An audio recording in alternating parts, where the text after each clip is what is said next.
bersama. Bukan kita sibuk dengan mencari income. Bahkan dalam Islam dititik beratkan rezeki sudah ditentukan. Ya. Ada sebuah hadits begini, ibu dan bapak tolong renungi. Kata Nabi SAW,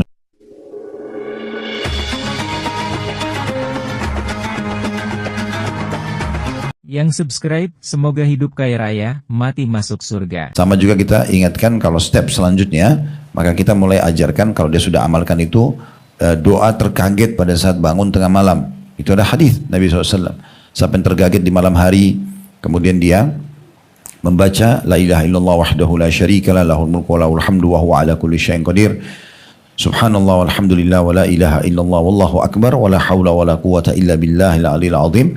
Lalu kita tambah dengan Allahumma gfirli, maka akan dibersihkan dosa-dosanya yang lalu. Dan kalau dia sholat diterima sholatnya, kalau dia berdoa diijabah doanya. Ya, dengan hanya mengumpulkan 3 zikir ini. La ilaha illallah wahdahu la syarikalah, lahul mulku wa lahul hamdu wa huwa ala kulli syai'in qadir. Ini sudah kita tahu semuanya. Kemudian ditambung dengan zikir yang kedua, subhanallah walhamdulillah wa la ilaha illallah wallahu akbar. Ini juga sudah kita tahu tentunya. Dan yang ketiga, wala haula wala quwata illa billahil aliyil azim. 3 zikir ini digabung, kemudian kita tambah dengan terakhirnya Allahumma gfirli. Ya Allah ampunilah aku. Ini dahsyat sekali ya. Terkaget saja. Ya, itu akan diampuni dosa yang lalu. Kalau dia sholat diterima sholatnya, kalau dia berdoa diterima doanya. Ini kan penting untuk kita kuasai dan kita amalkan sebagai orang tua. Begitu juga kita terapkan pada anak-anak. Kemudian juga ada doa bangun tidur, ada pada bangun tidur.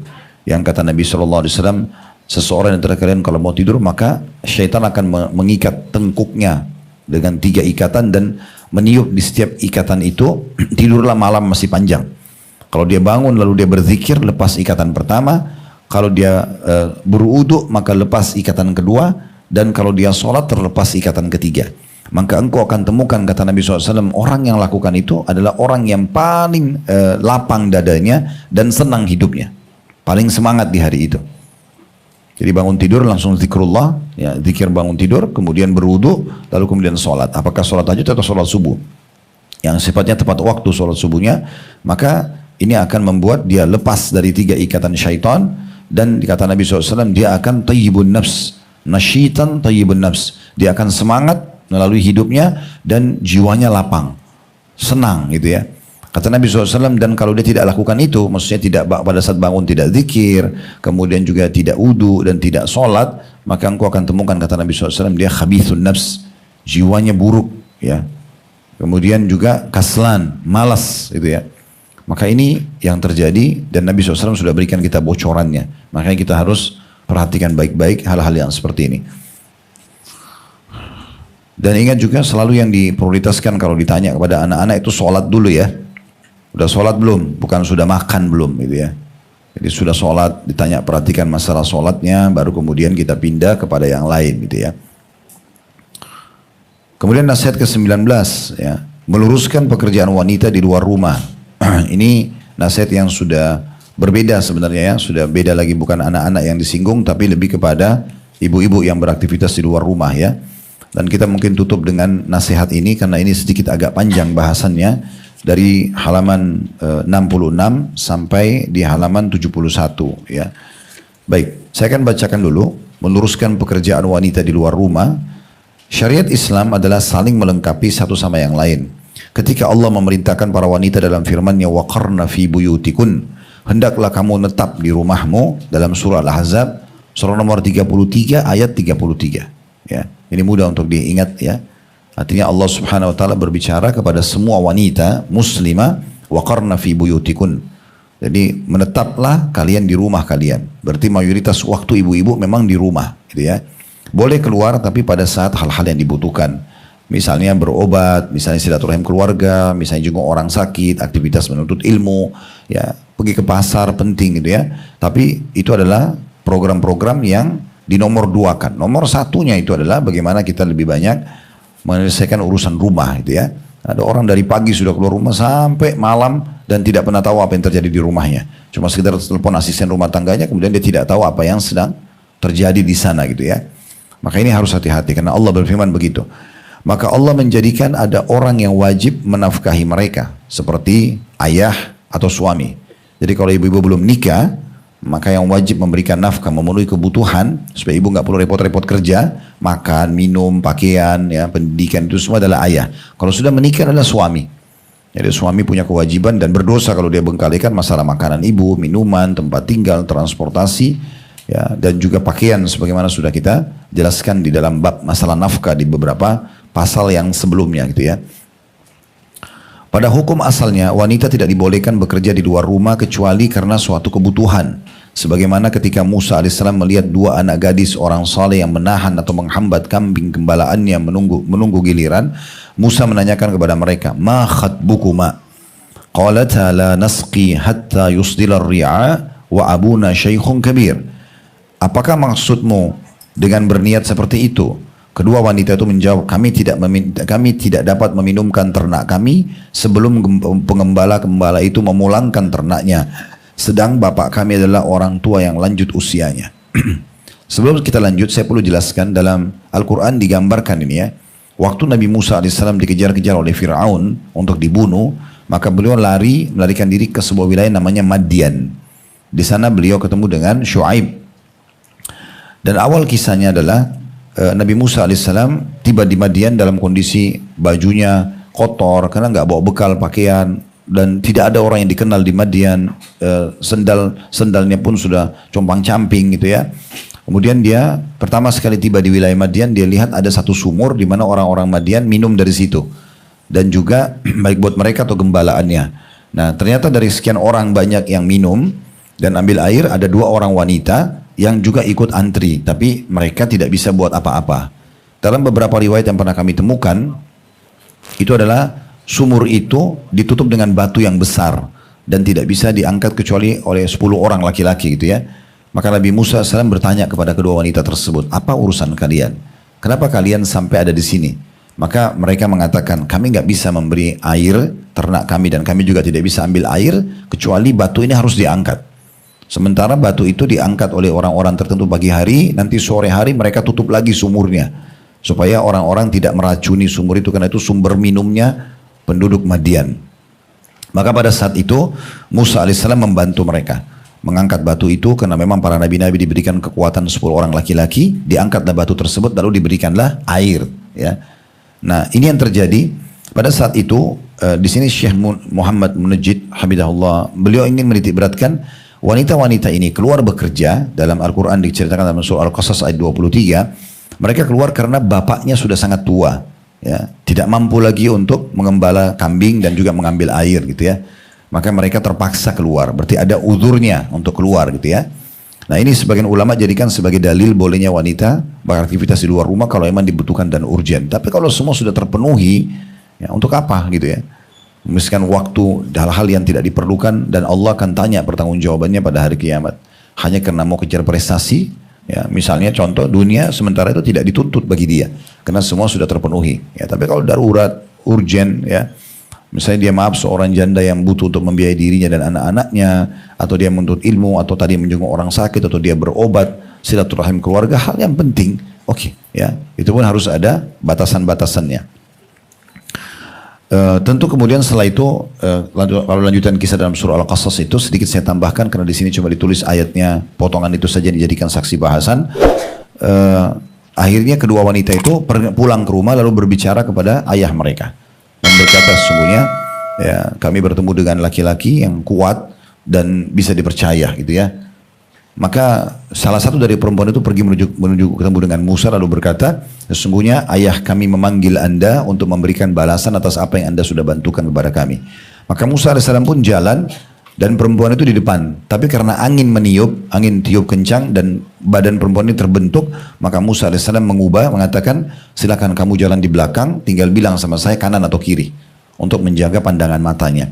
Maka perempuan itu pun dari belakang lalu dipandu ke kanan ke kiri sampai tiba di rumah ayahnya. Begitu diceritakan dalam Al-Quran.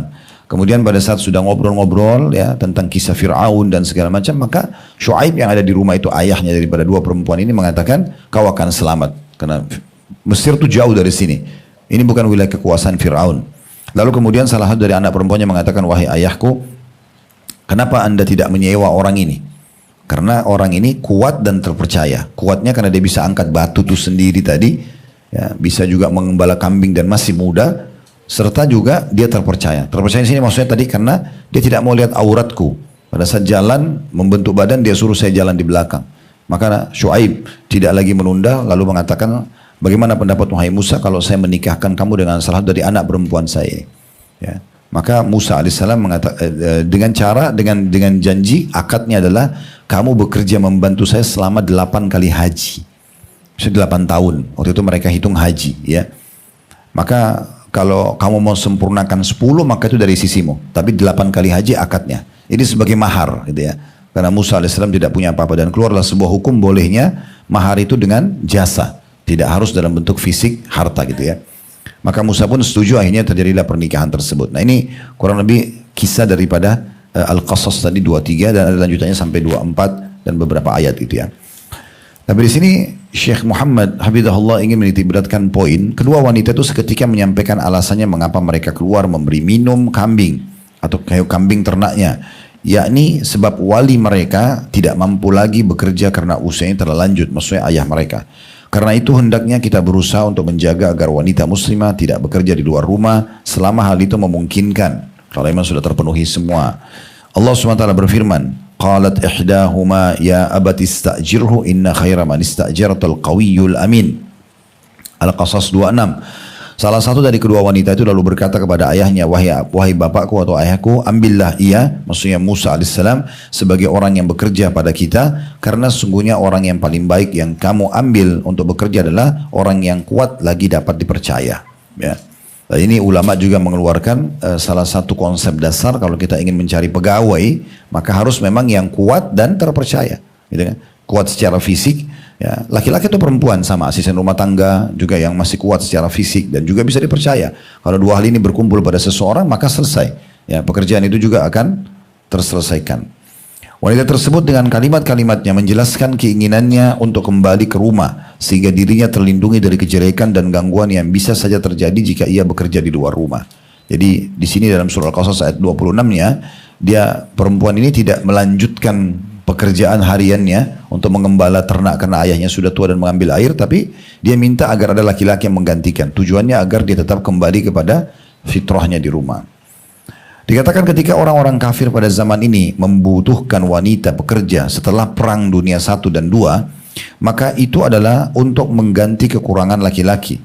Kondisinya sangat sulit karena mereka harus mengembalikan denyut kemajuan yang telah dihancurkan oleh perang. Jadi awal mulanya wanita mulai banyak aktif di luar rumah itu setelah perang 1 dan perang dunia 1 dan perang dunia 2. Karena banyak laki-laki yang mati waktu itu. Setelah mulai ada perdamaian dunia, maka mereka butuh untuk memutar kembali ekonomi dan memajukannya. Maka mereka mulailah memicu wanita-wanita mereka untuk bekerja di luar rumah. Awalnya memang tidak seperti itu, ya. Awalnya tidak seperti itu.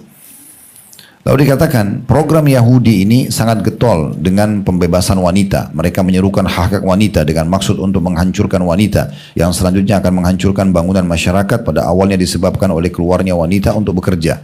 Tentu kita tidak katakan bekerja itu semuanya negatif ya. Tetapi kalau semua wanita sibuk dengan prestasi kerjanya, sementara dia masih punya anak-anak kecil, lalu siapa yang mau urus anak-anak itu? Tidak mungkin suaminya mengurus sementara suaminya dibebankan secara syariat untuk mencari nafkah. Nggak mungkin itu. Laki-laki memang untuk keluar rumah, di luar rumah, dan perempuan di dalam rumah gitu ya. Jadi jangan pernah mimpi mengkhayal anak-anak kita menjadi hafid dan hafidah Quran sementara kita cuma andalkan asisten rumah tangga. Kecuali Anda dapat asisten rumah tangga yang hafidah Quran, dan itu mungkin tidak ada gitu ya. Bisa dikatakan jarang sekali, mungkin tidak ada orang hafidah Quran. Dia akan ngajar di TPA, dia akan ngajar di pesantren, dia akan ngajar di madrasah misalnya kalau dia hafidah Quran, atau mungkin dia privat gitu ya. Oleh karena itu asisten rumah tangga fungsinya memang hanya membantu kita. Fungsikan seperti namanya asisten, ya. Dia hanya membantu kita, bukan semuanya diserahkan pada dia. Sehingga kita sibuk dari pagi keluar rumah sampai malam kita tidak pernah tahu. Cuma telepon, sudah makan belum, ya, sudah ini belum, sudah itu belum misalnya. Padahal sebenarnya belum tentu kualitasnya sama dengan kualitas yang kita harapkan, ya. Dan terlalu banyak cuplikan. Saya pernah lihat beberapa cuplikan yang bagaimana asisten rumah tangga sangat jahat dengan anak-anak yang dititipkan gitu ya. Ada yang diminumkan obat tidur supaya dia bisa lebih banyak dengan waktu lowongnya, ada yang memang sampai memukul dengan kasar sampai anak itu trauma ya. Dan memang setiap kali orang tuanya mau keluar karena anak itu belum bisa terlalu lancar bicara, hanya bisa menangis. Lalu orang tuanya hanya mengelusnya lalu mengatakan, ya sudah nanti sama mbak ya, nanti gini ini misalnya. Dia tidak tahu anak itu sebenarnya ingin berkeluh kesah tapi tidak bisa. Ya, bahkan ada cuplikan yang sempat viral waktu itu ya. Yang, asisten rumah tangga yang berkulit hitam waktu itu, saya ingat lihat itu sangat kasar, menonjok, memukul, membanting anak-anak orang, ditangkap oleh CCTV. Nanti setelah sekian tahun baru ketahuan gitu. Tapi itu bisa terjadi. Oleh karena itu mereka hanya sekedar membantu, bukan dibebankan semua pekerjaan kita. Hanya karena kita mau berlihai-lihai menghabiskan waktu di luar rumah gitu ya. Jadi harus tahu akan ditanya pertanggungjawabannya oleh Allah SWT pada hari kiamat nanti. Lalu dikatakan meskipun motivasi dalam kurung yang mendasari semangat ya yang kita miliki tidak seperti yang mereka miliki, sedang setiap pribadi muslim mesti menjaga istri dan menafkahi mereka, akan tetapi gerakan pembebasan wanita semakin bersemangat, bahkan sampai menuntut perlu dikirimnya wanita-wanita ke luar negeri, selanjutnya meminta mereka bekerja agar ijazah yang mereka miliki tidak sia-sia. Ini adalah sebuah kekeliruan. Masyarakat muslim sungguh tidak membutuhkan persoalan wanita bekerja ini dalam lapangan yang luas, terlalu lost control gitu ya. Saya pernah masuk ke satu dealer mobil waktu itu di kota Makassar dengan beberapa orang. Waktu itu karena ayah kami mau beli kendaraan baru, dan saya temanin ya, beberapa staff di yayasan waktu itu. Kami masuk ke satu dealer dan cukup banyak staff-staffnya. Terus kami minta harga khusus gitu. Dipertemukan sama salah satu manajernya yang di ruangan terbuka tentunya dan cukup ramai beberapa staffnya di situ. Begitu mereka lihat saya, mereka tahu ini ada Ustadz. Ustadz boleh sambil bertanya agama nggak? Baik, silakan bertanya. Salah satunya adalah manajernya sendiri, seorang wanita gitu kan. Lalu dia tanya, bagaimana saya harus bisa membagi waktu dan mengatur waktu saya sekarang karena mengejar karir saya seperti ini. Akhirnya saya pulang pergi pagi, suami bahkan belum kerja, anak-anak juga sebelum pergi ke sekolah saya sudah harus keluar lebih dulu, walaupun saya sudah siapkan makannya, tapi saya tidak urus mereka. Begitupun saya pulang sore malam, anak-anak sudah tidur. Suami saya pun sudah lebih dulu di rumah kadang-kadang. Dan ini saya merasa ada kekosongan. Saya bilang sebenarnya itu jawabannya. Kekosongan itu ada karena yang ibu prioritaskan adalah karirnya, bukan tugas utamanya. Kalau seandainya kita beraktivitas di luar rumah dan kita bisa mengatur waktu sehingga tidak terbengkalai yang merupakan kewajiban utama, maka mungkin tidak terlalu ada beban. Tapi kalau begini jadi beban. Apa yang mau dikejar? Saya bilang, ibu mau kejar apa? Ibu mau kejar jas yang dipakai, ya. Pujian teman-teman, prestasi, ya itu yang mau dikejar, sehingga suaminya terbengkalai, yang urus makannya adalah asisten rumah tangga, dan berapa banyak terjadi perselingkuhan dengan asisten rumah tangga hanya karena masalah tidak diurus suaminya, ya, atau terjadi sihir karena sampai pakaian-pakaian dalam suami pun yang urus adalah semua asisten rumah tangga. Mana campur tangannya ibu sebagai istri gitu kan? Padahal sebenarnya pakaian-pakaian dalam sangat sensitif, itu yang banyak dipakai ke dukun-dukun segala macam itu ya. Terus anak-anak juga yang kita tidak tahu kualitas makanan yang disiapkan untuk mereka memang sudah bagus atau tidak, dan segala macam hal yang merupakan efek, itu mendatangkan efek-efek yang berbahaya gitu ya. Maka ini juga perlu jadi bahan renungan ya. Emansipasi wanita yang banyak dikumandangkan oleh negara-negara barat, harusnya ada persamaan laki-laki dan perempuan, ini bentrok sekali dengan Islam ya, karena mereka menyatakan harus semuanya sama, dan ini Allah menciptakan kita memang tidak sama ya, memang tidak sama, tidak bisa dipaksakan sama. Laki-laki biar menangis darah gak akan mungkin bisa hamil, gak akan mungkin bisa menyusui, itu khusus untuk perempuan. Laki-laki tidak ada haidnya, sehingga harus sholat sepanjang hidupnya, semenjak balik. Perempuan ada haid, rutin sebulan sekali, berarti ada seminggu minimal ibu tidak sholat, kan gitu. Contoh misalnya, jadi tidak mungkin disamakan. Begitu juga dengan laki-laki, memang disuruh sholat di masjid berjamaah, perempuan di rumah. Yang mana mau dipaksakan sama? Perempuan, laki-laki disuruh berjihad, perempuan di rumah. Gitu. Sampai Aisyah waktu bertanya, ya Rasulullah, kami melihat jihad itu adalah amal yang sangat besar pahalanya. Gitu kan? Apakah kami juga berperang kaum wanita? Kata Nabi SAW, kalian berjihad pada peperangan, pada jihad yang tidak ada peperangannya, yaitu haji dan umroh. Udah cukup, gitu kan? Seringan itu cukup, ya. Pergi haji umroh, apakah di masa sekarang nyaman? Udah selesai. Sekali seumur hidup yang wajibnya. Selebihnya cuma tambahan saja sunnah, tidak harus dipaksakan. Sekali pergi umroh, sekali pergi haji sudah cukup, ya. Itu pun bagi yang mampu tentunya. Maka ini penting, ya. Jadi tidak perlu kita bentrok-bentrokan dan mengambil alih semua pekerjaan laki-laki.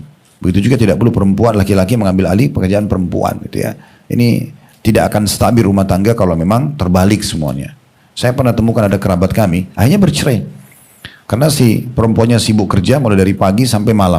Suaminya juga kerja tapi suaminya pulang lebih dulu. Akhirnya rumah yang bersihkan, saya datang ke rumah mereka, suaminya yang pegang sapu, kain pel, yang membersihkan rumah, yang urus anak-anaknya. Lama-lama seperti bom waktu meledak dan akhirnya ribut, cerai rumah tangganya, gitu kan. Dan terlalu banyak contoh-contoh kasus dalam masalah seperti ini. Jadi memang tidak bisa dipaksakan. Ya, banyak isu yang mereka sebarkan di tengah-tengah umat Islam seperti perempuan dizalimi dalam Islam karena disuruh berhijab. Ini kebodohan ini. Hijab itu adalah kebaikan bagi wanita, gitu kan? Karena memang mereka terlindungi dengan hijab tersebut. Sekarang mereka menjadikan wanita sebagai alat-alat untuk dagang. Kadang-kadang tidak ada hubungannya sama wanita, gitu kan? Jualan obat, jualan mobil atau apa saja harus wanita dan harus terbuka. Ya, dengan alasan bahwasanya itu nanti akan bisa menjual. Berarti wanitanya yang dijual, bukan mobilnya sebenarnya. Karena mobil dia punya kualitas sudah cukup dipamerkan, selesai. Tapi memang sudah seperti itu. Dan muslimah tidak boleh ikut-ikutan, gitu kan? Muslimah harusnya punya prinsip sendiri, ya. Bahwasanya kita memang menjaga diri kita dari hal-hal yang tidak dibolehkan dalam syariat. Nah, ini butuh titik temunya. Jadi sekali lagi bukan wanita tidak boleh bekerja, tapi dia tidak boleh menjadikan itu skala prioritas yang membuat kewajibannya terbengkalai, gitu ya. Nah, itu yang dimasukkan dalam poin-poin seperti ini. Kemudian dikatakan di antara argumen dalam masalah tersebut adalah terdapat laki-laki yang menganggur, sementara lapangan bagi wanita terus dibuka dan diperluas, ya.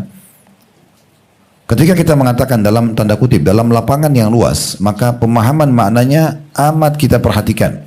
Sebab kebutuhan terhadap pekerjaan wanita di beberapa sektor seperti pengajaran, kebidanan, dan kedokteran sesuai dengan syarat-syarat agama tetaplah diperlukan. Jadi beliau mengatakan boleh jadi bidan, jadi dokter, ya, perawat, guru, memang dibutuhkan. Tapi bukan berarti semua wanita harus mengambil aktivitas itu, gitu kan? Karena memang mereka punya kewajiban-kewajiban yang lain. Kita awali dan perlu juga titik beratkan ya, berapa banyak anak-anak yang jadi pemimpin dunia, pemimpin di masyarakat itu justru lahir di tangannya seorang ibu yang baik. Ya, jadi jangan dianggap remeh ya Bu ya. Ibu dengan sibuk, dengan mendidik dengan baik di rumah, ternyata lahirlah para pemimpin masyarakat di tangan ibu. Itu cukup banyak. Kita awali pembahasan ini dengan mukaddimah seperti di muka tadi dibahas, karena kita saksikan bahwa sebagian wanita keluar bekerja bukan karena kebutuhan, bahkan terkadang dengan gaji yang sangat kecil, sebab ia merasa harus keluar bekerja meski ia sendiri tidak membutuhkannya, bahkan meski di tempat yang tidak cocok untuknya. Setelah itu terjadi berbagai fitnah yang besar, diganggu di tempat kerjanya dan segala macam. Di tempat kerja itu walaupun ibu sudah ditahu punya suami, tetap diganggu. Biasanya begitu. Apalagi kalau dia dengan penampilannya yang menohok, yang memang menggoda, pasti diganggu. Namanya laki-laki, gitu kan. Apalagi tidak punya keimanan. Ada saja cara-cara mereka yang melakukan itu. Dan berapa banyak yang terjadi permasalahan-permasalahan dalam rumah tangga yang kacau. Artinya kalau Allah sudah penuhi kebutuhan, ya sudah syukuri dan nikmati, gitu kan. Jalankan tugas dengan baik. Kalau dibutuhkan darurat, tidak masalah. Ada satu tetangga kami dekat kantor. Alhamdulillah kita tidak sebutkan nama, cuma jadi pelajaran. Habis sholat, waktu itu sholat duhur, dia bilang sama saya, Ustaz, seorang bapak gitu, dia bilang sama saya, Ustaz, tolong saya butuh waktu Ustaz, ngomong 4 mata. Dia bilang baik, setelah jemaah semua bubar, kalau saya tanya kenapa? Belum dia ngomong, dia sudah berkaca-kaca matanya. Kadang-kadang laki-laki itu susah menangis ya. Saya tahu kepribadian kami laki-laki, kecuali memang dasarnya dari kecil sudah dianggap dilatih cengeng gitu ya. Kalau laki-laki itu jarang sekali, kalau dia sudah menangis berarti ada sesuatu yang besar gitu. Terus saya tanya, kenapa akhi? Tenangkan diri dulu. Dia bilang masalah rumah tangga Ustaz. Dulu dia bilang 5 tahun pertama, seingat saya begitu cerita, 5 tahun pertama rumah tangga saya sangat bahagia. Saya kerja, saya punya income, istri saya di rumah urus anak-anak. Sampai Allah kasih anak, kalau salah 2 atau 3 anaknya gitu. Satu waktu dia bilang istri saya ngomong, bagaimana kalau saya bekerja juga? Kebetulan dia juga punya ijazah S1, saya bekerja juga dengan niatnya baik awalnya.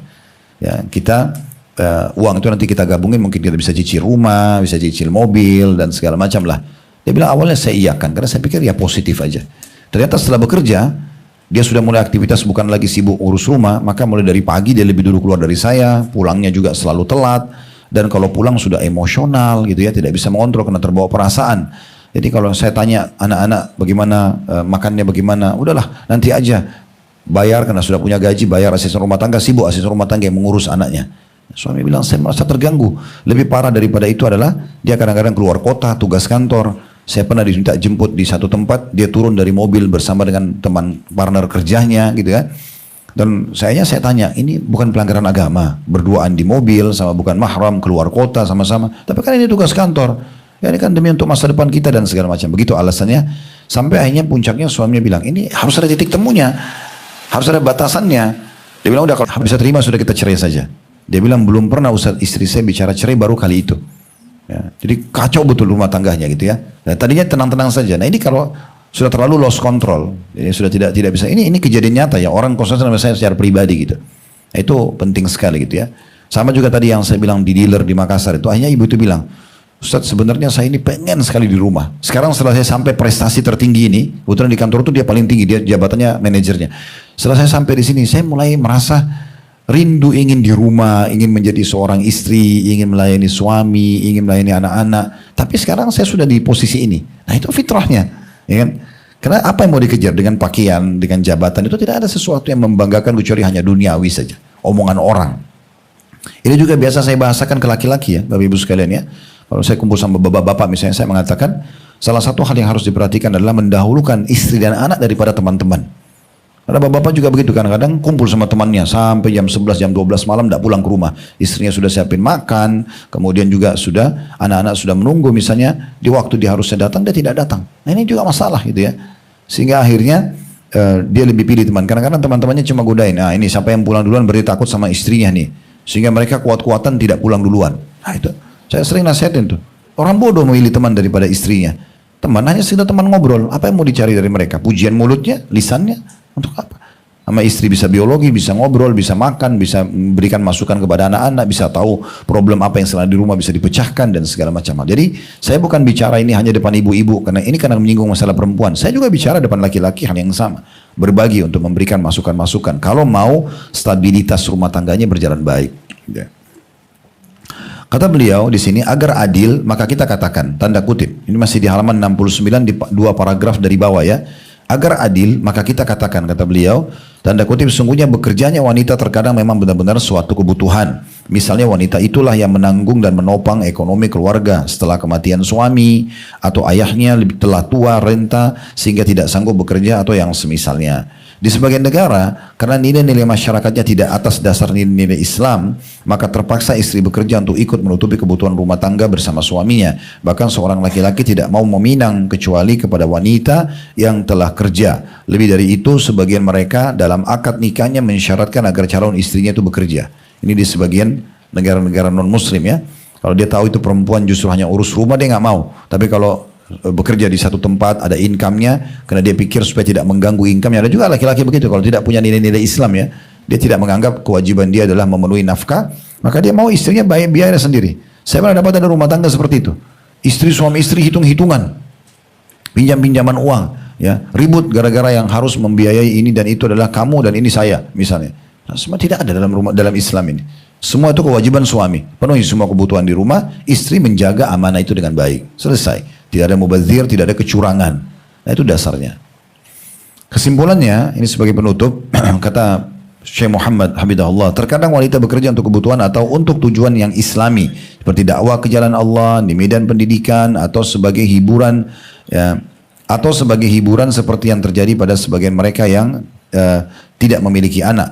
Adapun dampak negatif bekerjanya wanita di luar rumah, diantaranya, yang pertama, timbulnya berbagai bentuk kemungkaran seperti ikhtilat, dalam kurung pencampuran antara laki-laki dan perempuan tanpa hijab, yang berakibat saling berkenalan lalu kemudian melakukan khalwat atau berduaan, menggunakan wewangian untuk menarik lelaki, memperlihatkan perhiasan kepada mereka, yang akhirnya atau pada akhirnya bisa berlanjut jauh hingga pada perzinahan. Ini faktanya ya. Yang kedua, tidak memberikan hak suami, meremehkan persoalan rumah dan melalaikan hak-hak anak dalam kurung, dan ini adalah tema kita yang sebenarnya. Kemudian yang ketiga, berkurangnya makna hakiki dari perasaan kepemimpinan laki-laki atas jiwa sebagian wanita. Cobalah renungkan, seorang wanita yang membawa ijazah sama seperti ijazah suaminya, bahkan terkadang ijazahnya lebih tinggi dari ijazah suaminya, padahal ini tidak tercela kalau tidak punya ijazah lebih tinggi dari suami. Lalu dia bekerja dengan gaji yang terkadang lebih tinggi dari gaji suaminya. Apakah wanita seperti ini akan merasa perlu sepenuhnya kepada sang suami dan akan mentaati dengan sempurna? Tanda tanya. Ataukah perasaan tidak butuh menyebabkan kemelut goncangnya bangunan rumah tangga secara mendasar? Kecuali wanita yang dikehendaki baik oleh Allah Subhanahu Wa Taala, dan itu sangat sedikit. Ya. Demikianlah persoalan nafkah atas istri yang bekerja serta nafkah kepada keluarga tidak akan berakhir. Ada satu masalah berhubungan dengan masalah kejiwaan. Laki-laki, saya bicara tentang diri saya misalnya. Di saat kami bekerja dan kami bisa memberikan nafkah kepada keluarga, maka ada kepuasan tersendiri. Misal contoh, masuk ke rumah melihat istri dan anak lagi makan, mereka terjaga, terawat di rumah, itu rasa capeknya hilang.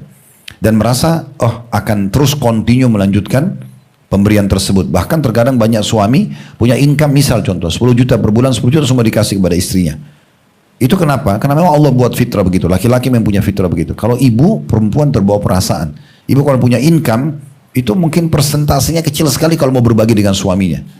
Yang ada adalah bagaimana menabung dan memenuhi kebutuhannya. Walaupun sudah ada income, tetap nuntut suaminya untuk membayarin dan itu. Itu fitrahnya begitu. Ada satu keluarga kaya raya di Jakarta. Alhamdulillah juga kita tidak sebut nama-nama mereka. Itu mengeluh dengan saya. Kekayaannya sudah luar biasa lah, ya. Sudah sangat luar biasa.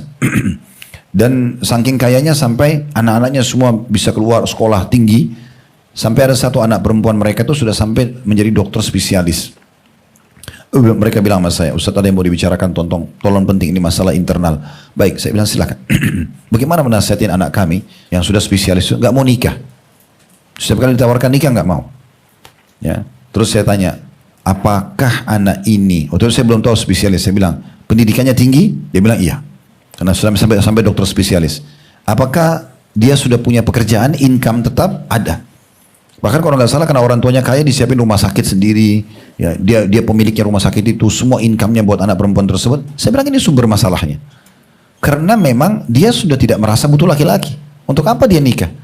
Makannya, minumnya semua sudah ada. Jadi hilang fitrah keibuannya, hilang, tidak mau punya anak, tidak mau nikah. Untuk apa urus laki-laki? Ini hanya bisa satu keadaan. Dia harus dapat laki-laki yang jauh lebih berprestasi buat dia. Punya rumah, ini punya rumah sakit, dia punya rumah sakit 10 laki-laki itu misalnya. Dia spesialis, misalnya S2, ini laki-lakinya harus S3 dan seterusnya, itu baru bisa. Kalau nggak bisa, dia merasa itu nggak boleh ngalahin dia, dia tidak mau yang dibawanya dia. Ini masalah.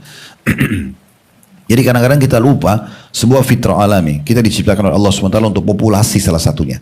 Memang untuk berkembang biaknya manusia ya.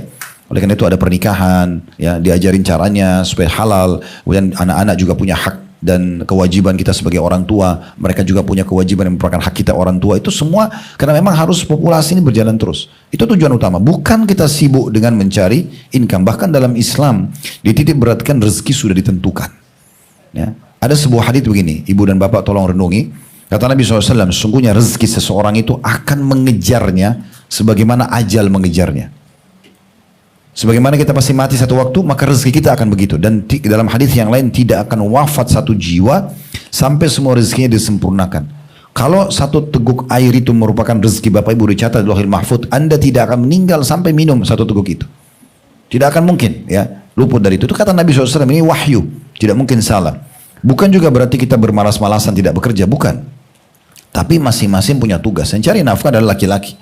Perempuan tadi sudah disebutkan boleh, tapi dalam keadaan-keadaan urgent. Bukan menjadi target, prestasi, gitu kan. Sehingga akhirnya nanti menganggap remeh suaminya, karena income-nya lebih kecil, dan segala macam hal.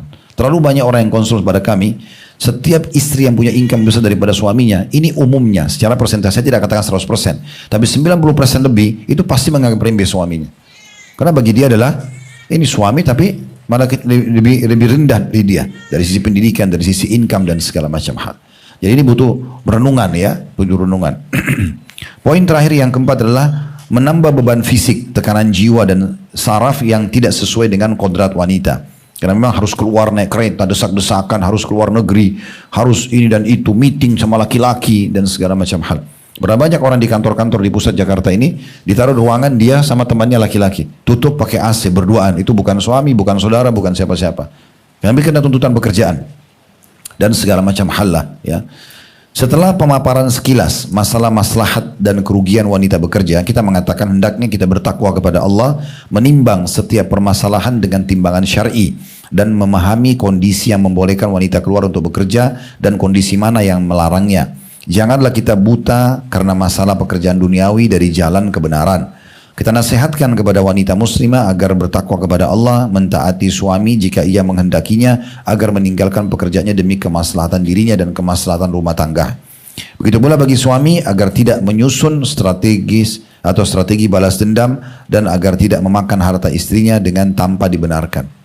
Ya, ada juga banyak ya ibu-ibu mengeluh menyampaikan di majelis-majelis kami karena dia bekerja, akhirnya suaminya merasa ya sudah punya income. Ya, suaminya lebih banyak waktu di rumah sampai ada yang pengangguran, dia mengelola uang istrinya.